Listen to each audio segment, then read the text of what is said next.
Magpie concerns ahead of Friday night footy. Illness floors some of Craig McRae's biggest weapons. We get the umpire's verdict on player contact. Should the players change their ways or should the umpires get out the way? Razor Ray is here. And our players join us this Tuesday. GWS skipper Toby Greene and ahead of their biggest ever game, the Suns' Touk Miller. Talked about is to step into it, embrace all of it. Get in the room and fix it. It's unedifying for a senior coach to do that. They're on the side of caution with the brain.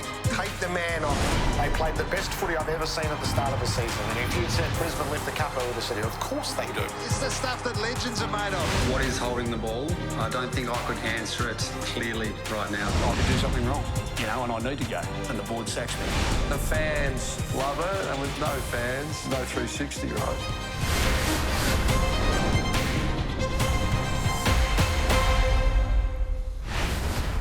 Hello everyone, welcome to AFL 360 Tuesday night edition. I'm having a look at this, looks like a scene from The Godfather here. It's me and Joey, little Joey Pesci in here tonight. It's a strong Italian presence with the black swarthy hair. How are you, Joe? Hello, Garry. Nice to be here. Good to see you. Chief's outside the door trying to get in. He's desperate for another run. He loves it. He loves it. Mate, you did such a good job last night on couch. I said, out, Chief.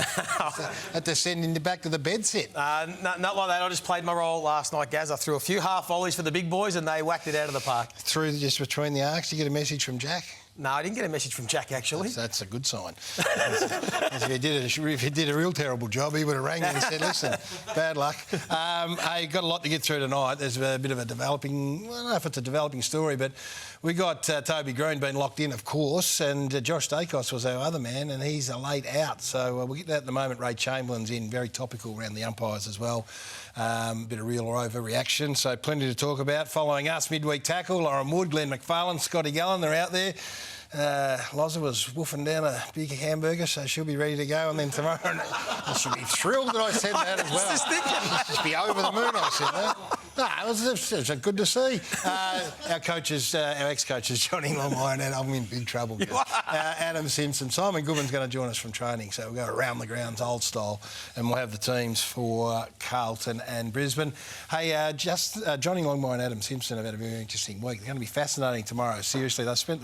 I know this might not be everyone's idea of a great week, but they've spent it inside, absolutely in the inner sanctums of how the umpiring system works. I think it's going to be great. We're going to chat about the umpires tonight. We're going to have Razor in here, but to just get an insight into exactly how much detail goes in and what everyone gets up to, I think it'll be great. Adam Simpson and John Longmire will be all over it and looking forward to seeing what they have to say. Yeah, I think Adam was during the game and then I think he's at the review, the umpires review today. So it's a bit of an unknown world. Razor Ray's given us an insight, but these boys will give us a great insight tomorrow night. So looking forward to that. Right, our Tuesday favourite. Kick us off. What do you got, Joey? Tuesday favourite. Well, I love celebrating the modern day greats. I think we need to continue to do that. And we saw a milestone on the weekend from Jeremy Cameron. 700 AFL goals. Only the 27th player in the history of the game to reach 700. So I think it needs to be celebrated. He's having some sort of season.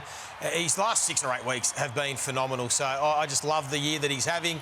He's steering the Cats to most likely another prelim final weekend, and who knows how far they'll go. But, yeah, for me, he's in line to win the All-Australian honours. He's most likely going to win the Coleman medal as well, Gaz. And I want to put it to you, though, now, because it got me thinking about his 700th goal. And we've got 2 of the modern-day greats, the goal kickers, here at Fox Footy with Tom Hawkins and Jack Grewal. But I want to ask you, where does Jeremy Cameron stack up, or where will he finish? Because he's ahead of both. He's got a little bit up his sleeve, because by the end of this year, there'll be 12 club-leading goal kicker awards. He'll get his 5th All-Australian. He'll win his 2nd Coleman, and who knows, he could win a best and fairest and a premiership. Wow. How do you split the 3? Gee, that's... Because we've got Buddy in a different strategy. Bud's on his own.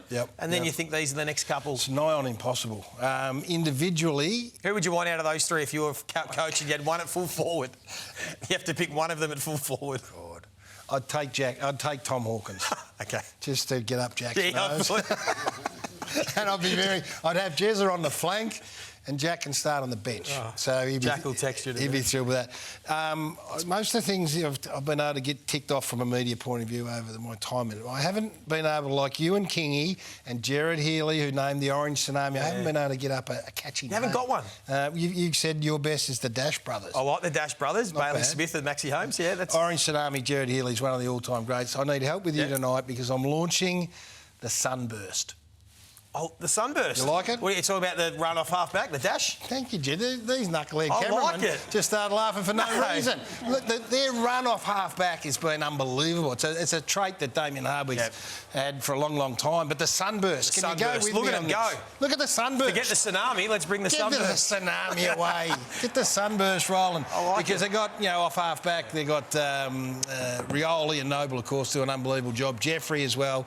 They're very dangerous when they burst off half-back. So I think the sunburst, if I can get Kingy on board and you two run hard with it, I think we can get it up. I'm going with you, Gaz. I'll go. And I'm just going to let the viewers know there is another kid coming in the academy. Oh, no. This kid who is, speaking about burst off half-back. Not a young sunburst. Young Patterson is as good as you will see. He will be at Gold Coast Suns next year, so they'll have another one that'll be part of the sunburst. So I reckon it sticks, Gaz. I love it. All right, go with me on that one. I need it to be pushed hard as we head towards the finals. Right, let's get into the biggest topic of the day, and it's just emerging and developing a little bit. As I said, Josh Dacos was due to join us tonight, but illness has gone through the Collingwood camp, and I'm not sure whether it was all on the back of Steele Sidebottom, but he may be the main culprit. I can't blame the kids, to be honest. So, I just had the flu. Knocked me around a little bit. I was probably in bed for a couple of days and then, had the sort of fevers and things. And then, did a bit of a trot on Saturday, and that's as much as I'd done until today at training. So, it's been a long week. And we've heard it might have filtered through the club. There's a few sick boys as well this week. Is that right? Yeah, there's been a couple sort of come and go, but I think we're just trying to, get on the front foot a little bit and try not to have too many guys in at the same time. So you're ground zero. You've copped the blame for it, have you? I think I'm the first to go down, so I'm copping the whack, but we'll be right. We'll find a way. So there'll be no excuses. We know that from the Collingwood Footy Club. But just, it's one to keep an eye on. So obviously Josh is not here tonight. We had a replacement for him, and that was the skipper, Darcy Moore. So Darcy said, I'll come in and fill, and then he's had to be a late scratching. Nick Dacos didn't train today. I'm sure they'll be doing everything to get it under control, but just a little one to watch coming in. It's a little concern, isn't it? It's not ideal. And as you know, Gaz, sometimes footy clubs can be worse than childcare with germs and all those things. So you've got to make sure that if there is someone that's unwell, keep them away. I think we learned a lot through COVID. So normally it wouldn't be an issue because players would still come to the club, I reckon, and they'd still, in the years gone past, they'd probably still train, and put on a bit of a brave face. But I think we've learnt through COVID, go home, stay away from the club. Missing 1 or 2 training sessions, especially for these players, is not going to be an issue. And hopefully by Thursday, Friday, they can get a blowout. That you need to get the blowout. That's the issue when you've sort of been bedridden for a couple of days, maybe going up, getting some sun up north. Gaz will do them the world of good, and I'm sure they'll be ready to go come Friday night. So as we mentioned, Nick Dacos didn't train, but may have just have been precautionary as well. I think what it does, and we'll talk to Touk Miller about a lot of things, not just this, but it does put a little bit more pressure on the Gold Coast Suns, I reckon. So they go up there, Collingwood been in ripping form, dropped 2 games for the year.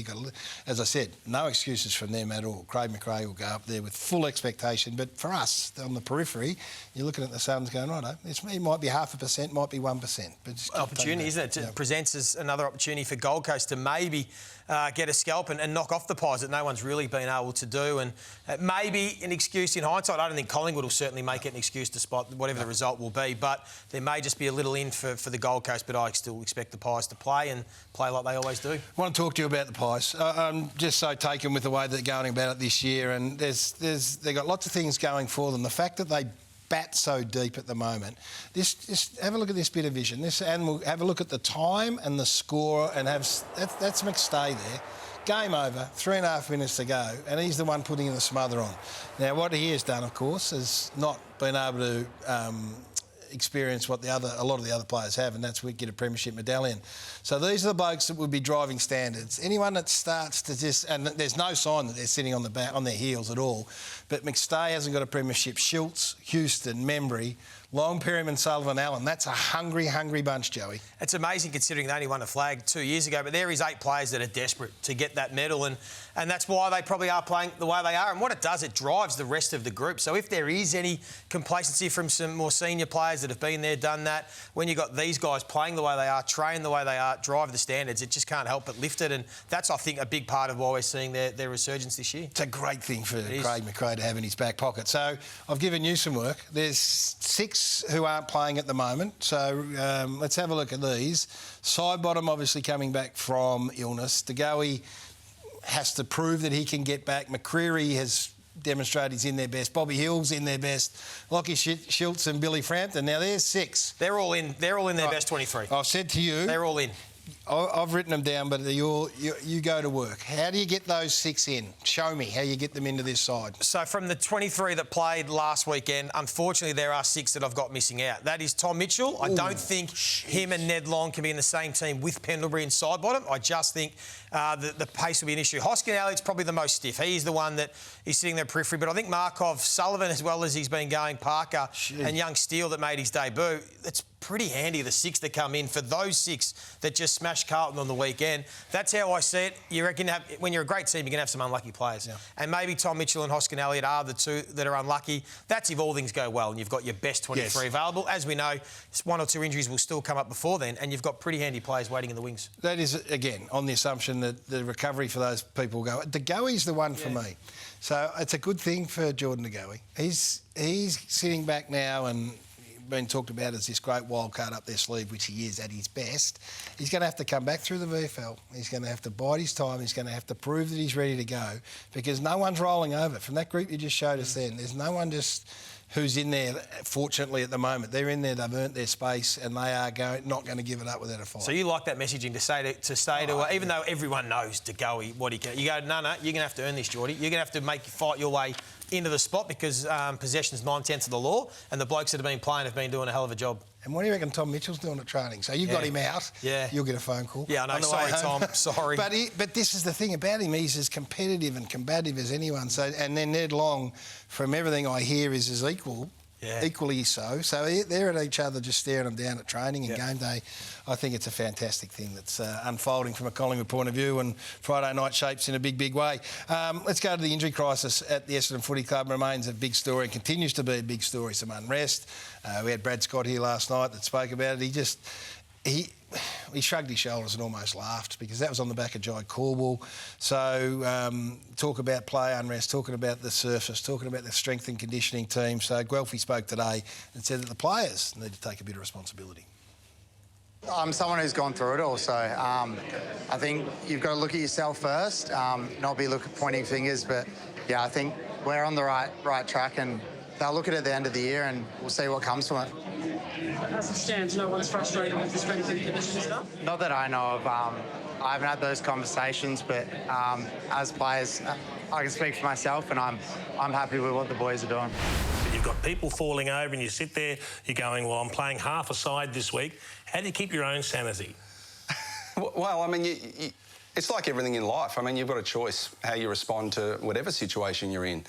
And, you know, the choices you have is you can mope and poor us and poor me and my job's too hard, or you can get on with the job and look at the positives. And the positives for us are that Lamond the Whale comes in and wouldn't have got an opportunity in our team 3 months ago. Angus Clark comes in, Zach Johnson comes in. All the players that have had opportunity wouldn't have had that opportunity without these injuries. And we genuinely think we've found some players that are going to improve our team short, medium, long term. So, you know, the aim is to keep putting a team on the park every weekend that's capable of getting the job done, and we haven't shied away from that. There are no excuses for performance on the weekend because of who's not there.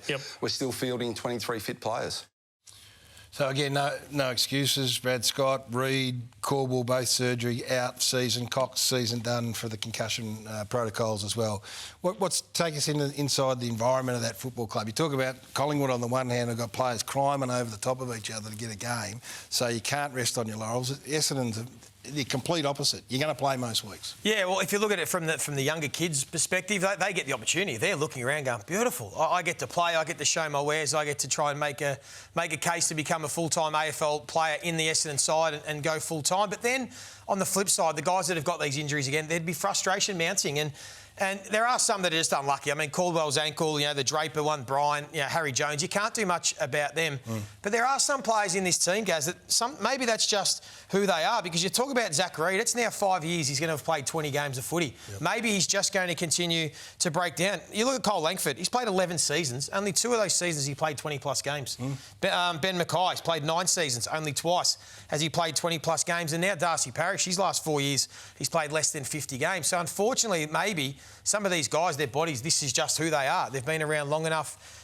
They might break down, but as we said, it presents opportunities for others. But no doubt they'll do a forensic look at the high performance program. What can they do better? What can they do differently? And make sure they try and rectify these problems. They'll tip it upside down. That's the talk coming out of Essendon, and understandably so. But if you're a player, I won't put a name to it, but you looking at it now going, well, maybe they look at Joe Danaher leave the club, can't get himself right. He goes up to Brisbane and ends up one of the great finals, big game players of all time, and hardly misses again.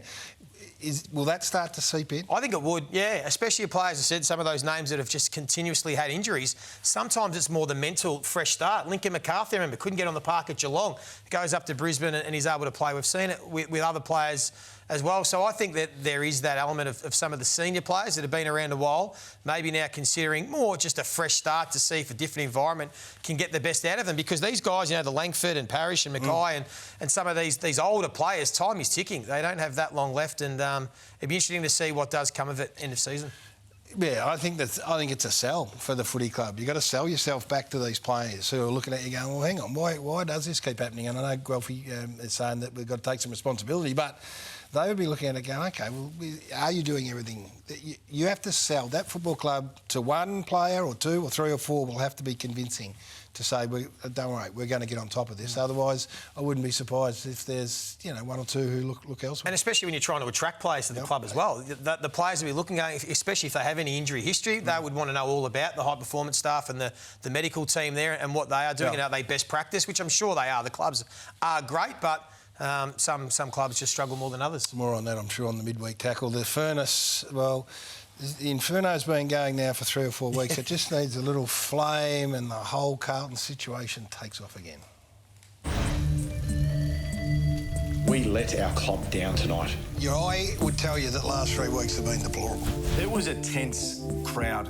I can't remember a game that wasn't a final that was tense. And you could feel it in the air. I can feel it coming in the air tonight. I feel like the genie's out of the bottle a little bit. It's pretty hard to put it back in. And I think that it's an accumulation of decisions that are made, not just by Vossi, but by the club in general, the football department. But I need to see some player effort, and there's players that should be playing for their careers. Did you not see player effort on the weekend? Yes, I did. But there's recent weeks where I've doubted the player effort. He's basically said, our contest stuff is effing deplorable. It's effing deplorable. He's not having a go at those blokes, although the leaders are a part of it, and they are responsible for what happens on field. These efforts are unacceptable. Now, it's not about trying to play for Vossi and keep his job. It's your own personal pride. It's pride in the jumper, playing for your teammates, but just getting out there and having a crack. Locker room knows exactly what goes on, and they know when a player has picked and chosen with his work rate and with his contest. Every locker room knows that. So if there's no censure or no challenge from the coaching group, then that becomes an accepted part of what we do. But you can't try to appease the supporters. And I don't say that in a nasty way, but there's too much emotion involved. They will be appeased if and when you make the right decision. Not for the first time the Blues are under the spotlight, and it's a Thursday night spotlight as well. You'll see it all here on Fox Footy from 6:30. They take on the mighty Brisbane Lions, so it doesn't get any easier for them. When you start talking about effort and conditional effort and who knows what in the locker room, you know you're in the middle of a real crisis, Joey. So here we go. For you, Carlton players need to be harder on each other, real or overreaction? No, that's real. They need to start by being harder on themselves, first of all, and then harder on each other. Any great football team, it's player-driven. It's not relying on the coach telling the players what they need to do or the coach grabbing the leaders in and telling them to tell the players. It's up to the playing group. And I don't know if I see this team, like some of the other sides, really challenge each other on the field, have those hard conversations. It doesn't feel like they're doing it enough in the locker room. I'm hearing and being told that maybe they don't like hearing the feedback, this playing group, and they need to maybe, hear a few things a bit more and take it on board and actually understand they've got a long way to go. So I think that has been part of the issue that maybe they think they're doing everything right, maybe they think they're being hard on one another and hard on themselves, but sometimes, you need to maybe hear it from others or see what the great clubs do to realise that maybe there's still a bit of a gap there, and I think that's where it's looking with the Blues. All the very best teams that we ever played in were the hardest on each other. There's no getting away from that. What about you, Gaz? Tom De Koning is droppable right now. Overreaction for mine. I think this comes on the back of the noise around his contract and the St Kilda interest. If that's not there at all, then we're looking at Tom and going, he's got to be better. We know he's got to be better. I mean, all these edits that we've got here are absolutely right. But he's, there's about 12 that would go before him, I'd think. But if you dropped him, it'd be more about what's going on externally. So the challenge for Tom is to get up and lead on Thursday night and say, well, let me right the wrong. Yeah, the thing is, and your great coach says, your great past coach, Grant Thomas, says this all the time, you choose. You can choose to be what you want to be on Thursday night. You can choose to be down and low on confidence and feeling sorry for yourself, or you can choose to be a leader and get up and going. And I want to see Tom De Koning crashing in at that first bounce and getting back to his athletic best and choosing to be, what we've all seen him over the journey at his very best from a Carlton Footy Club. I think you'd like to see someone have a conversation with him, whether it's Voss or the captain, and say, it doesn't matter what your decision is. All we need from you right now is just 6 weeks of your very best effort. Yep. And then if you do walk out, you can walk out with your head held high, or hopefully you stay and we move on bigger and better things. Couple of quickies. Michael Voss will be there next year. An easy one for you? That's real for now. They wouldn't want next year. For next year, it's real. I still think right now he'll be coaching next year. Yeah, I do. Yeah, I think that I would like to see some changes around him first to find out whether he can take the group where he wants to. I think they look at the football program, maybe some of the coaches. No doubt the list needs a freshen up. And next year, if he gets Sam Walsh fully fit and healthy, Jagger Smith back in there, Elijah Hollands, hopefully, some of his more talented players with some youngsters and a little rejig, I'd like to give him one more crack at it. He's contracted. See if he can do something with the group. If he can't next year, well, then it's a different conversation. Righto, I think you might be one out. Or not one out. Yeah, but I like the alternative opinion. That's a different view. Last one for you. Charlie Curnow has to be better. Yeah, that's real. Charlie does need to be better. That's real. And I thought he was better last week. I went pretty hard on him the week leading up to it, and I thought he competed harder, got up the ground and was involved a bit more, but he needs to be better again. He's... some of these decisions, the Koning hit-up lead there was the easiest hit-up lead of the night, and he just was thinking about himself and kicking a goal from outside 50. But, he had good competition on the weekend. He took 10 marks, I think.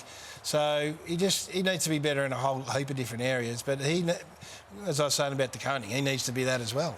Get up and be the leader. So you make the choice.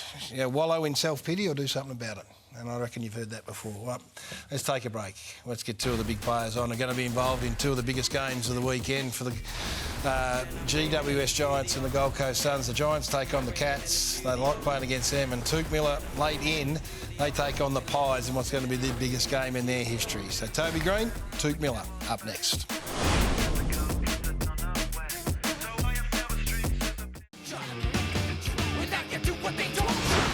The Turning Point, brought to you by Ashley and Martin.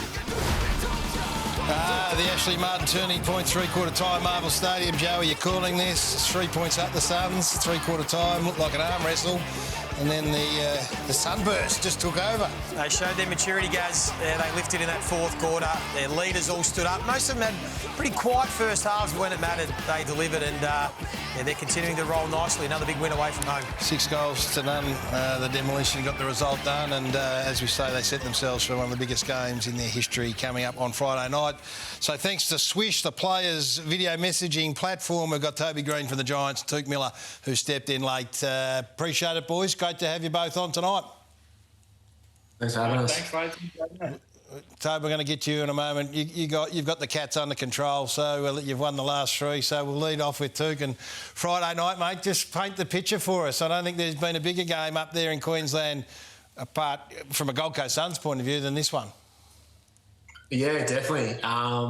For us, like you said, Friday night, it would be my first Friday night, especially one out, so pretty special for the Gold Coast Suns. We've had a great lead in. I feel like the year that we've had so far as well, we're starting to really build that fan base. We did a little appearance yesterday with Mac's mates, and we had over 200 kids wearing Gold Coast Suns jumpers, and rolling into this Friday night. We've got a sold-out stadium and has been for a month, so pretty special.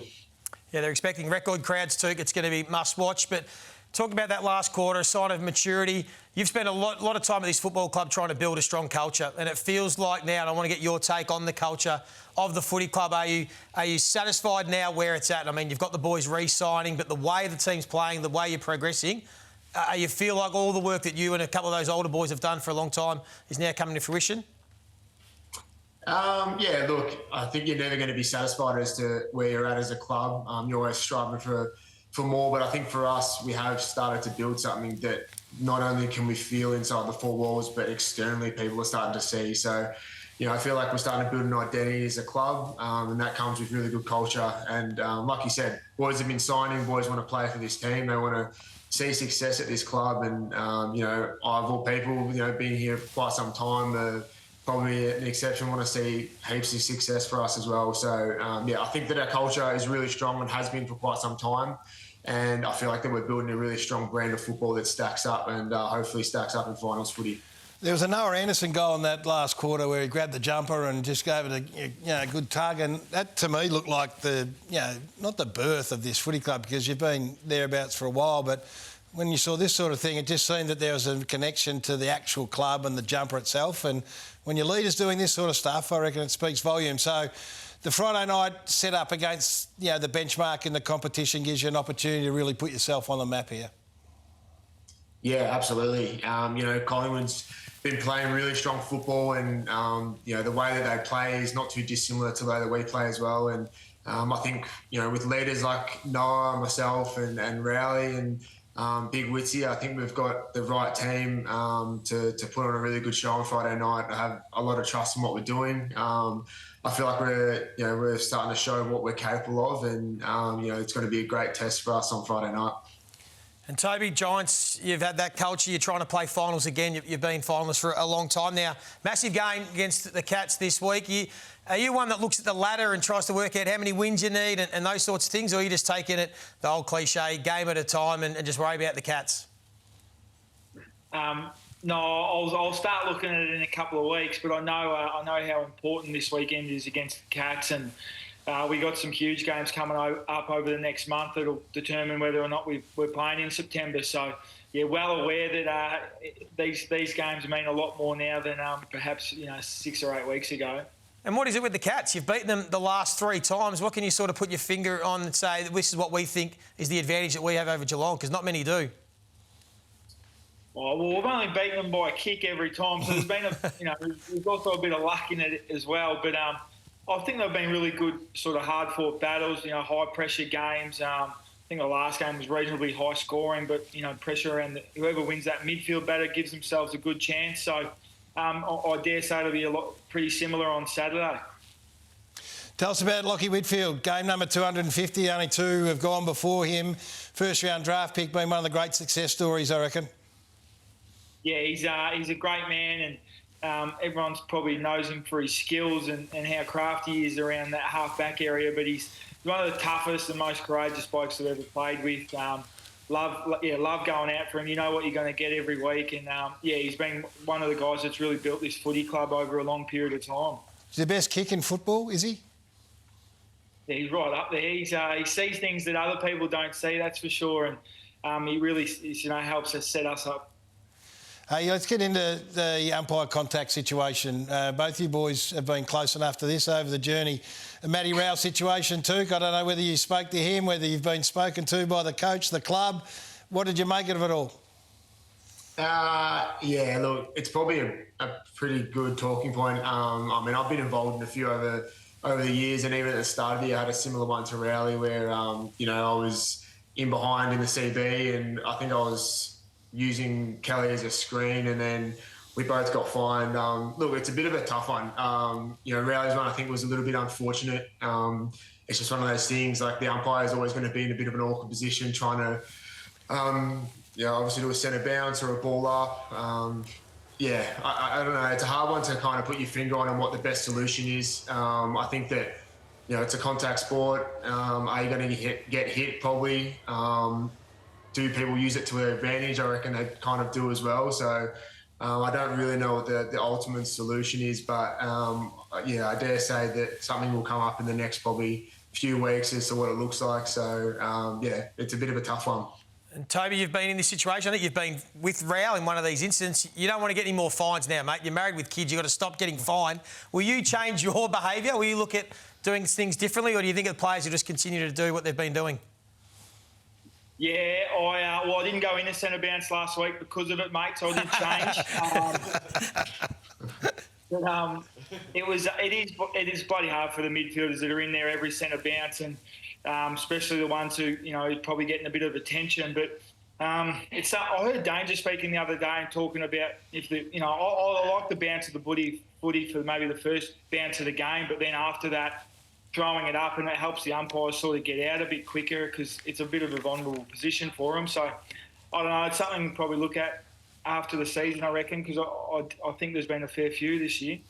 Well, you didn't go into the centre bounce, but we saw the game. It was a bit fiery at times, and saw you get close to a young Harley Reid. Reminded me of a young, brash, competitive Toby Greene all those years ago. What do you see in Harley Reid that you love about the way he goes? Because there was a little bit of friendly fire there between the two, the old boy now, the old bull and the young bull. Yeah, it wasn't friendly at the time, but I love the way he goes about it, and we all know how good he's going to be, and he's great to watch as well. But no, I've met him a few times over the last couple of years, and he seems like a great person. And there was a bit in it in the first half there on Friday night, but it was good fun.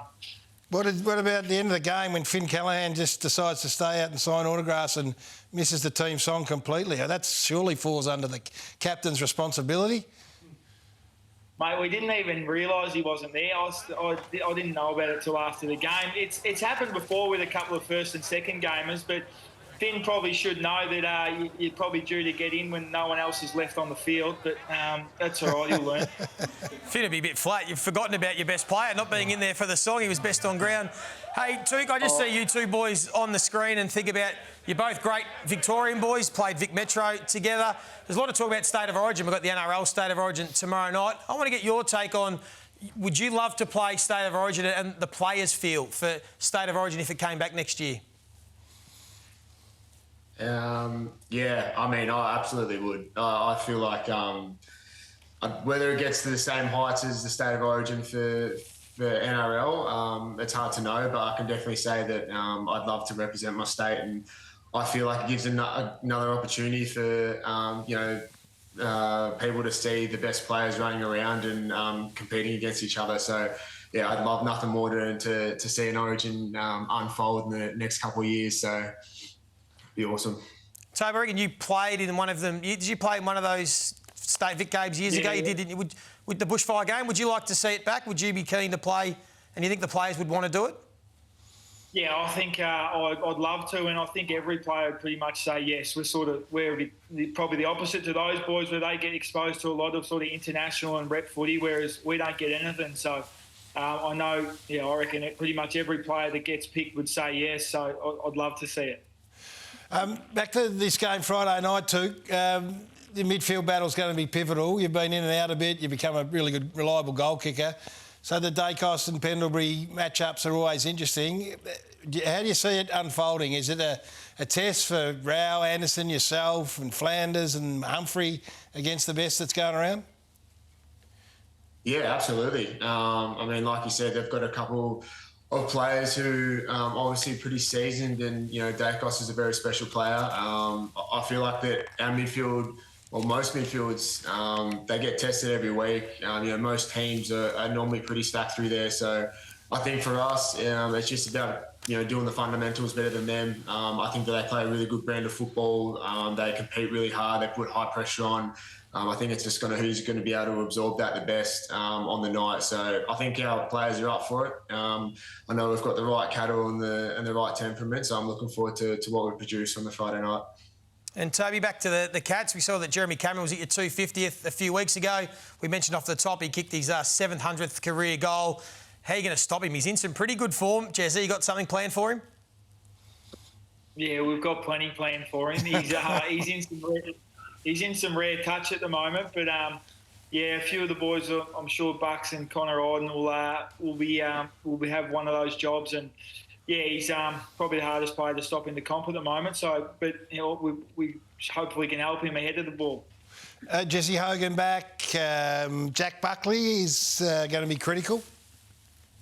Yeah, they both will, and then get Witt back as well. So it'll be good fun on Saturday. Well, boys, we appreciate you joining us both. Friday night's going to be massive, Touk. So no tickets. You've got a 2-game membership that you've released there. They'll get snapped up inside 3 or 4 minutes. And it's going to be just serious Friday night footy against the Premiership favourites. So good luck on Friday night. It's going to be huge. Appreciate it. Thank you, guys. Appreciate you having me on. And Toby, just the Cats, just tick another box, get the job done again and head towards September. No, appreciate it, mate. Thank you, boys. Good on you, boys. Toby, Greene and Touk Miller joining us there. They are big games. Big weekend. Big weekend. I tell you, it's been big for the umpires as well. Razor Ray is just going to wander in here. He's going to tell us where you can and can't go from an umpiring point of view. That's next. You need to calm down. We don't talk to one another like that. Look at me. You know what to see. See a bad mother. Area's position to be in. Has to be careful. Oh, he dodges around the umpire there. What goes after $5,000? Well, suspension. That's the concern. Yeah, suspension. The problem.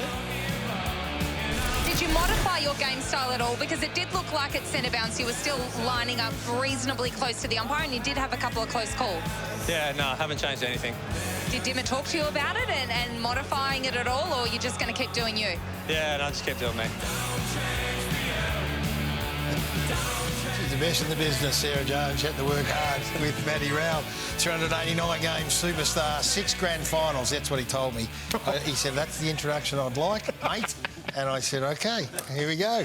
How are you, Razor? Gary, welcome back. Good to see you, young man. Likewise. Hello, Ray. Topical that you're in here, as you are each and every Tuesday night, or Wednesday night. What is it? Tuesday night. Tuesday night.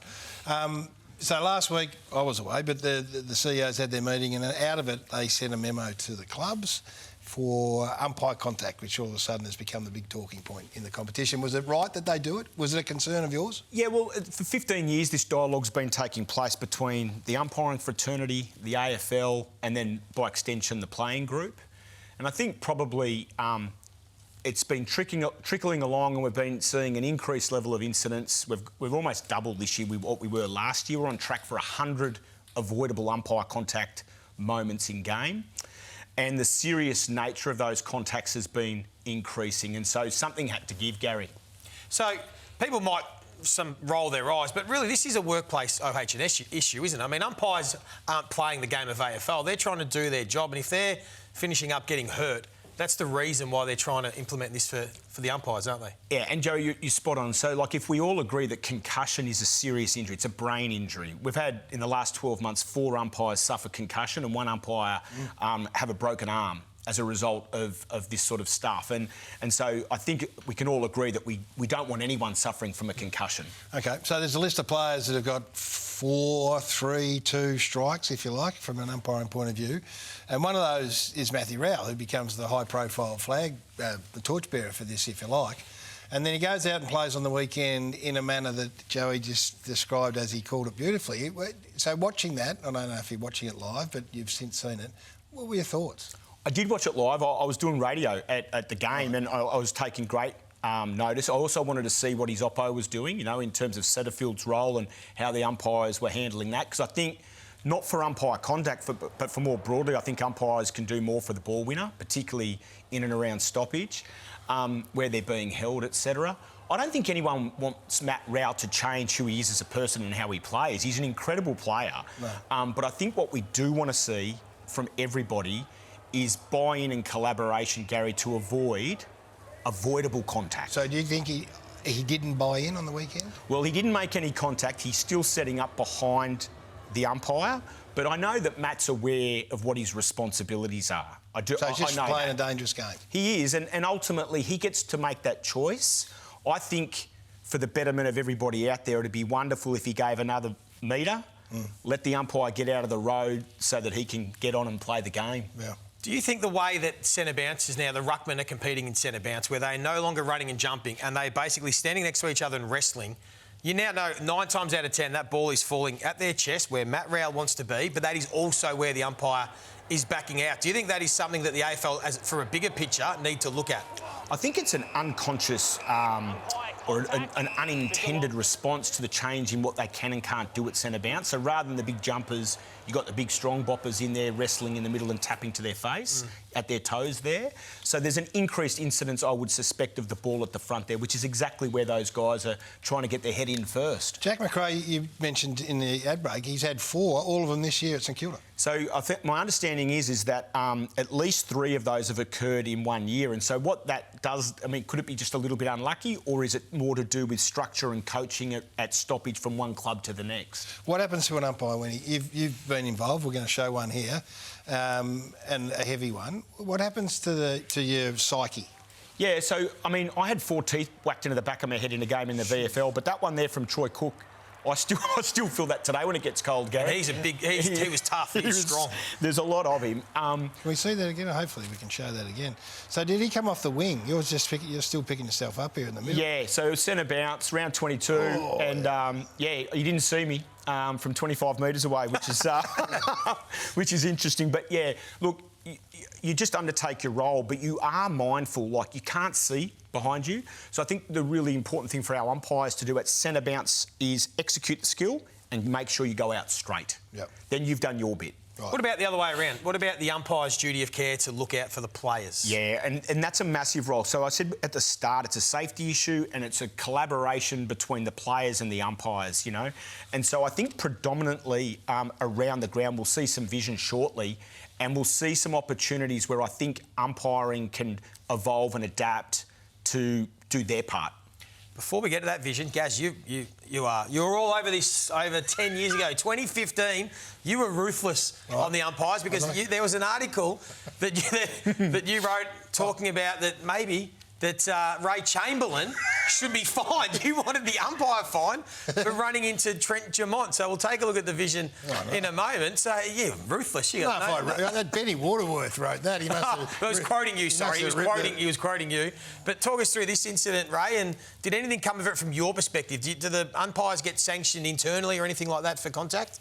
You don't get sanctioned, but obviously you're reviewing what you do. I apologise to Trent, who's a ripping fellow. And good hip and shoulder. That is your fault, though. That is 100. No, that is. And so, Garry, if we had a little bit more vision, I'm trying to get into the set kick, and they come to get. There was an opening, and he closed, and I didn't get through it. You've been riding me like a beaten favourite for a decade.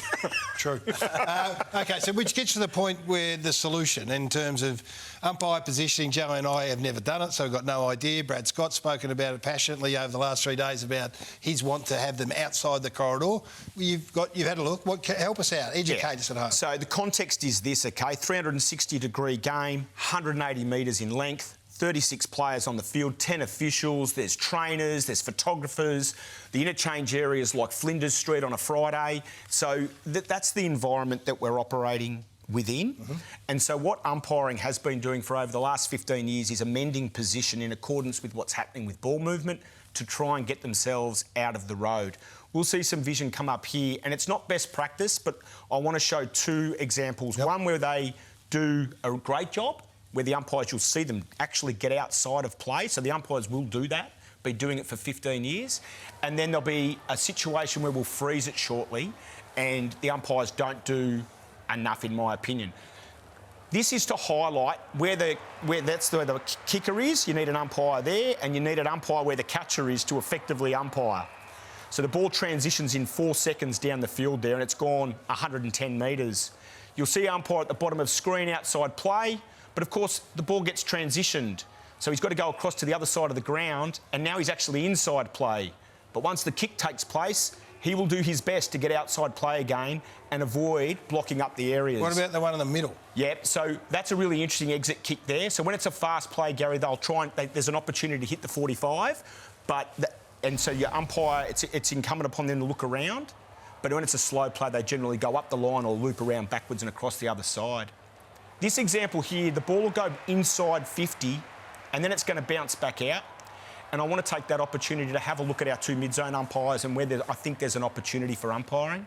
So they want to come back through the middle, yeah, if they can. So if we freeze it there, what I'd like us to be able to do is you'll see the umpire at the bottom of the screen. He's in the right spot. He's going to get outside of play, doing exactly what we'd like him to do. Yep. Then there's the next umpire behind the behind post actually there. But what I like about that is that he is in line with the ball carrier.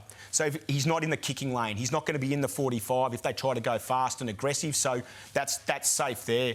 But our next umpire up, I'd like to see that umpire back 20 metres on the other side of the centre circle. And the reason for that is all the players then will be in front of that umpire and within their peripheral vision, and then they won't run into anybody.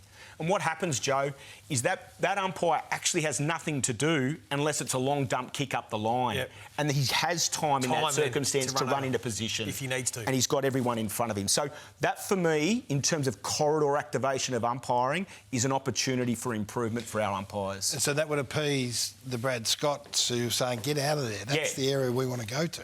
Oh, exactly. And I agree with Brad in that instance. If we just look at the caddy incident from the weekend, what that highlights is that there will be times where the umpires can't get outside play like we demonstrated in the end zones, and sometimes, due to 36 players, 10 umpires, etc., there are going to be contact. It was a total accident, and no one should be held accountable for that. Very quick one before we let you go. The concussion situation now where players get a head knock, you see them on the ground, they get up, they maybe stumble. Stupidly, they don't come off the ground for whatever reason, and that's the number one problem. Is there a role for umpires in this? So we've only got one qualified medical practitioner out of the 42 umpires. They only have one. And so I believe that the umpires, if you see somebody who's clearly hurt, you'll stop the game.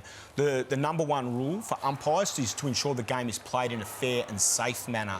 But I don't think it should be the umpire's responsibility to instruct the player to leave the field. Okay. That's a good point. We're going to take a break, Razor. Thanks for that. It helps us out a lot. Interestingly, John Longmire and Adam Simpson have spent a lot of time with your cohort inside the inner sanctum, both on game day and in the review. So you better be watching tomorrow night. We might break some secrets. Spill the beans. Simon Goodwin is going to join us as well. So busy show tomorrow night. We'll be back to wrap up. When they hear the champion sound, love it when they hear the champion sound, need it when they hear the champion. Watch out. Thanks, King. Once a coach, always a coach. The great Dennis. Oh, you fresh handed. The fresh hand. Did I get injured there? No, I didn't. I was actually not too bad. I just couldn't get a kick, to be honest with you.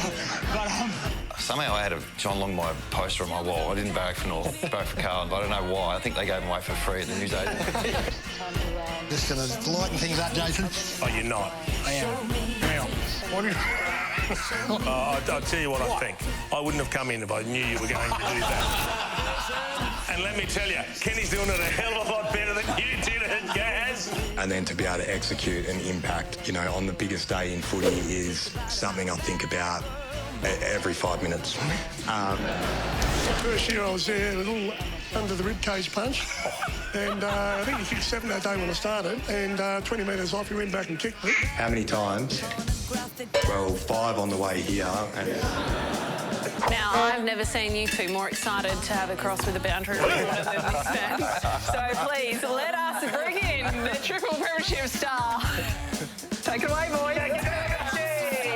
And that's the pocket there where the grass was so bad not even Matt Rowell would eat it. I'm just blown away by the Nasdaq, how it's reached a peak at 20,600. What are your thoughts on how it's tracking at the moment? Jazzy stitched me out there, hasn't he? I could all hear you chatting off there, I could hear everyone outside. I knew what you're up to. Mildly amusing is the appropriate term. Had that teeth gag go down. Get good feedback on that teeth gag? Not good, Joe. Not good at all, to be perfectly honest. Jason picked it up and ate it, though, so that was... Hey, thanks for coming in. You were outstanding last night. Righto. Thank God, that's enough. Excellent again tonight. Tomorrow night, John Longmire and Adam Simpson's going to be fascinating, and also Simon Goodwin from training as well. But time to go to midweek tackle. Macca, Scotty, the #1 host in football, Lauren Wood.